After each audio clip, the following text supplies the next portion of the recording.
The First Instance Court of Durrës has heard the case again and decided to recognise the mandate of the new mayor, Valbona Sako, despite the same court deciding not to issue the mandate last Wednesday.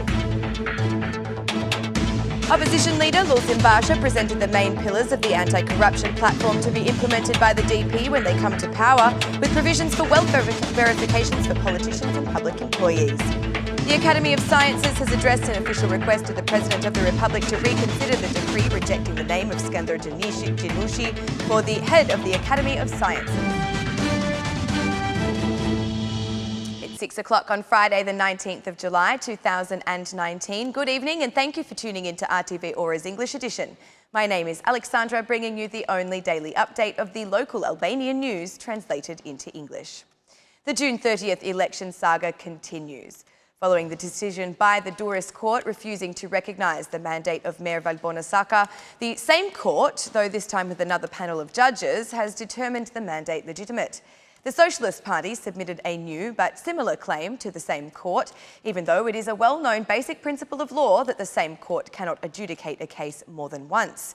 Neither the Socialist Party nor candidate Valbona Sako sent the case to the appeals court, but simply to the Durrës court, which, under the chairmanship of Judge Shpetim Reka, decided to recognise the mandate for the mayor of the municipality.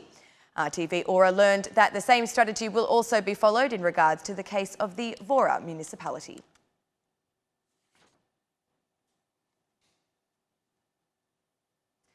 The Democratic Party leader Lawson Basha reacted fiercely after the approval of some concessionary contracts by the Assembly.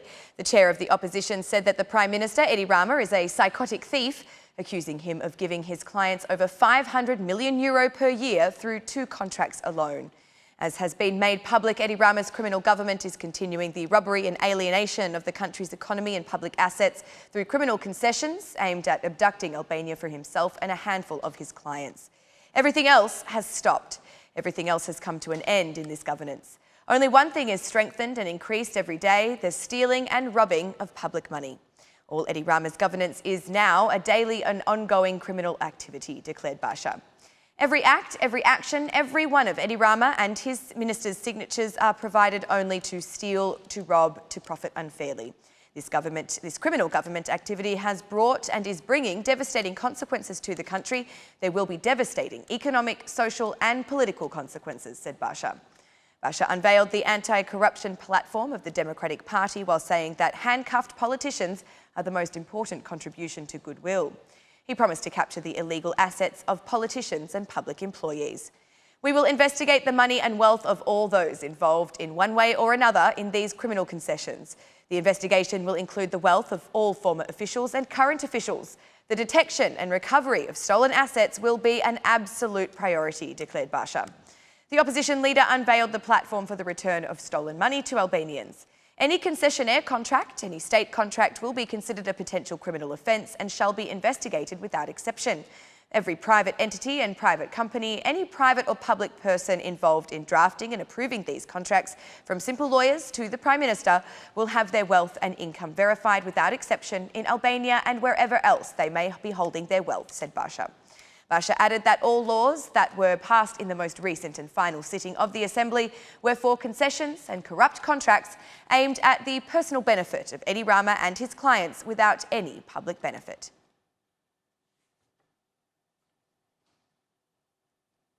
Although 23 days have passed since the announcement of the decree of the President of the Republic, Ilir Meta, for local elections on 13 October, it has not yet been published in the official notebook. According to constitutionalist Sokol Hazizai, the decree of the head of state as a general normative act does not need to be published in the official notebook to enter into force. But non-publishing of the decree of October 13 by the official publishing centre is an inexplicable act, according to Hazizai, as according to him, it is the duty of the body to publish the decree of Meta. Unlike the 13th of October, the official publishing centre did publish the decree for the cancellation of June 30 elections in the official notebook, as announced by the President of the Republic. Even the Minister of Justice, Atilda Jornai, said that this is an obligatory procedure, but for the new local election date in the fall, the official publishing centre has not followed the same standards. As for the decision of the Tirana court, they have expressed inability to review the request of the socialist mayor for Vora, Agim Kaimaku, elected by the votes of June 30. Hazizai says that in the absence of a Supreme Court, this municipality should host new elections.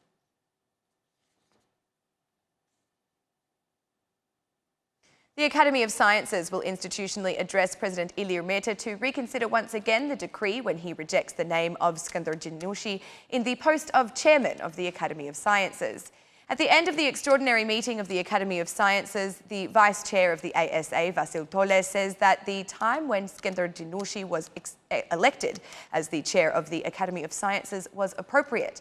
The Assembly expressed its decision supporting the proposal of the Executive Council of the Academy of Sciences to ask the President of the Republic to review his stand regarding the appointment of the elected Chairman of the Academy of Sciences, the academic Skandar Jinushi. Through the documentation that was reviewed at the Assembly meeting, we are convinced that, at the moment, the elected Chairman of the Academy of Sciences, Skandar Jinushi, is not compatible, and therefore we institutionally ask the President to reconsider our request and the decision to appoint the elected Speaker of the Academy, explained Vasil Tole.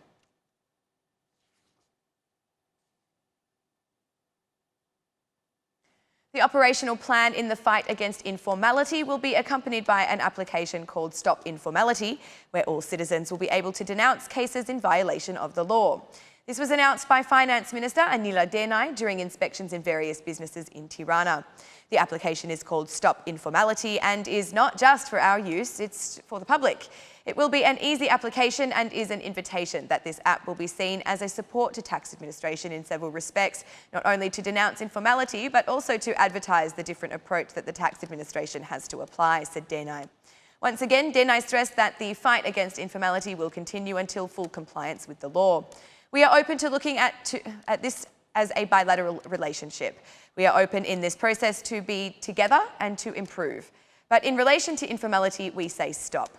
Let's have the opportunity to look forward to the best and most honest report, declared Minister Denai.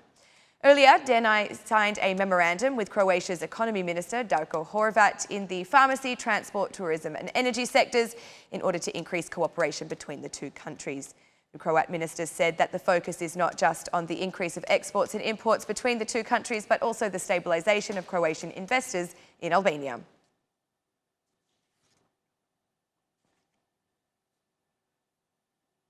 The Independent Qualification Commission has reconfirmed the head of Korea's prosecution, Petrit Chano, for duty. Following the assessment made by the Independent Qualification Commission, it resulted that there were no causes for concern relating to Prosecutor Chano across the three criteria of vetting.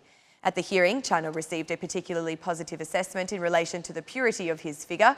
The Directorate for Security of Classified Information has not found contacts between the head of Korea's prosecution office and persons related to organised crime, thus signifying his suitability to the continuation of duty. For professionalism, Chano was highly appreciated by the General Prosecution. Meanwhile, the Independent Qualification Commission has dismissed Tirana Court Judge Anila Guri, who was also a candidate for the Constitutional Court.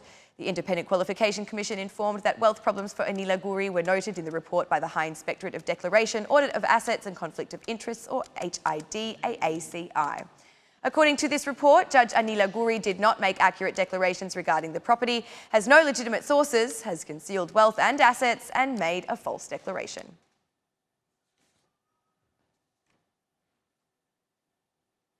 The announcement that the Ministry of Culture will vacate the National Theatre building has mobilised the artists who have kept watch over the building throughout the night.